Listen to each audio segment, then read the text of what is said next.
اعوذ باللہ من الشیطان الرجیم بسم اللہ الرحمن الرحیم۔ السلام علیکم ورحمۃ اللہ۔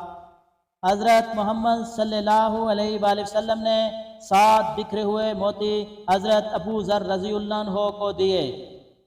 حضرت ابو ذر رضی اللہ عنہ نے بیان کیا ہے کہ میں نے عرض کیا کہ یا رسول اللہ مجھے کوئی نصیحت فرمائیں۔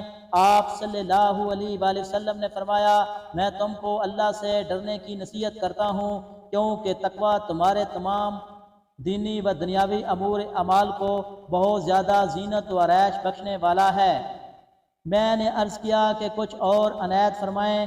آپ صلی اللہ علیہ وآلہ وسلم نے فرمایا تلاوت قرآن اور ذکر اللہ کو اپنے لیے ضروری سمجھو، کیونکہ تلاوت قرآن اور ذکر اللہ تمہارے لیے آسمان میں ذکر کا ثواب ہوگا اور زمین پر نور کا ثواب ہوگا۔ میں نے عرض کیا کہ کچھ اور نصیحت فرمائیں۔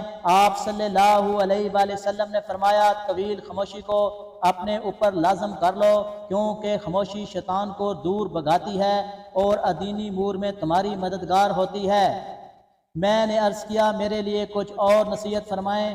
آپ صلی اللہ علیہ وآلہ وسلم نے فرمایا بہت زیادہ ہنسنے سے پرہیز کرو، کیونکہ زیادہ ہنسنا دل کو مردہ کرتا ہے اور چہرے کی رونق کھو دیتا ہے۔ میں نے عرض کیا کہ میرے لیے کچھ اور نصیحت فرمائیں۔ آپ صلی اللہ علیہ وآلہ وسلم نے فرمایا سچی بات کہو گرچہ کڑوی ہو۔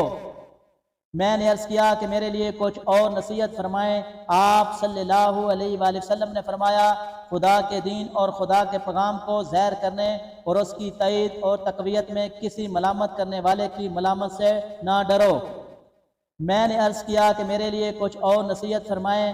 آپ صلی اللہ علیہ وآلہ وسلم نے فرمایا وہ چیز تمہیں لوگوں کہ عیب ظاہر کرنے سے روکے جس کو تم اپنے بارے میں جانتے ہو، یعنی جب تم کسی کے عیب کا خیال ہو تو فوراً اپنے عیب کی طرف دیکھو اور سوچو کہ خود میری ذات میں عیب ہیں، دوسروں کے عیب بیان کرنے سے کیا فائدہ۔